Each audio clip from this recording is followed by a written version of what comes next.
Okay, so right here, this is for the propane. If it's low, it starts beeping, and then also in the winter, what are you supposed to do? In the it'll beep in the wintertime if you run low on fuel. Okay. But when you winterize it, you usually turn that switch off because it shuts off the fuel solenoid. That would be fun. Okay. Little valve. Right.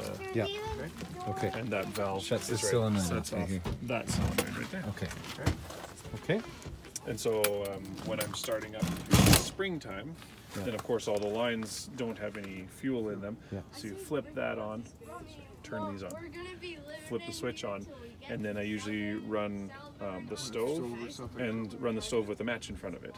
Because when there's air coming out, because there's pressure, then kind of and it takes maybe 2 or 3 minutes, and then once one of them lights on the stove, then I light all of them on the stove, good, and then I check the other appliances, because by running it to the stove, then you're filling up the lines with fuel, and otherwise the appliances will go through there like start up, shut down, start up, shut down, because they're like trying to start, no fuel, trying to start, no fuel, and they'll do that over and over and over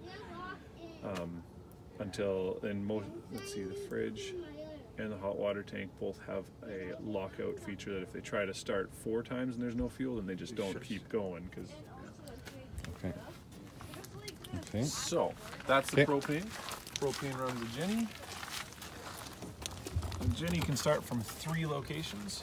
Are you still filming? Yep. Okay, cool. So Jenny can start from 3 locations. You start from here. There's a switch above the door, and then there's a switch on the dash. Okay. All switches will start or stop it, and they all work the same way. They just have a rocker switch. This one says start and stop. The one on the dash just has an icon, and the one up there I don't remember. Okay. And it runs just on propane. Just right? on propane. Yeah. Yeah. And so to start it, you just simply hold this until it's running good. Okay.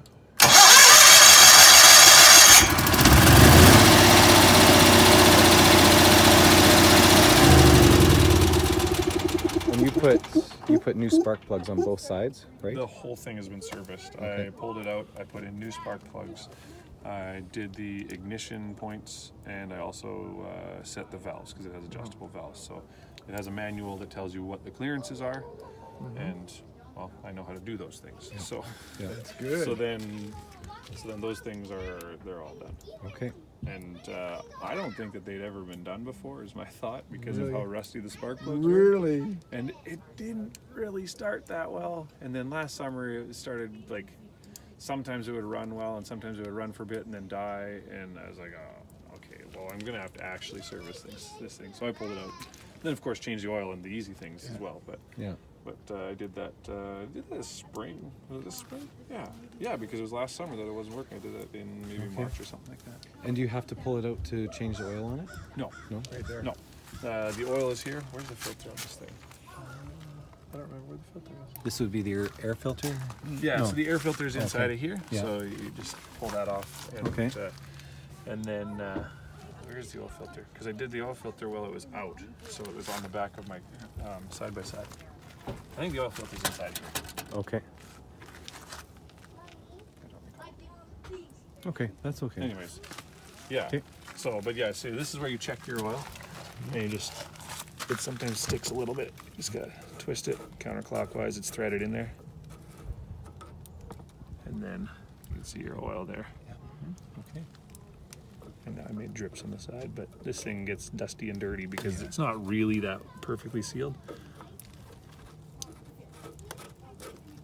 And what size is this? 5,500 watts, I believe. That's what's in my head. I think it's on one of these.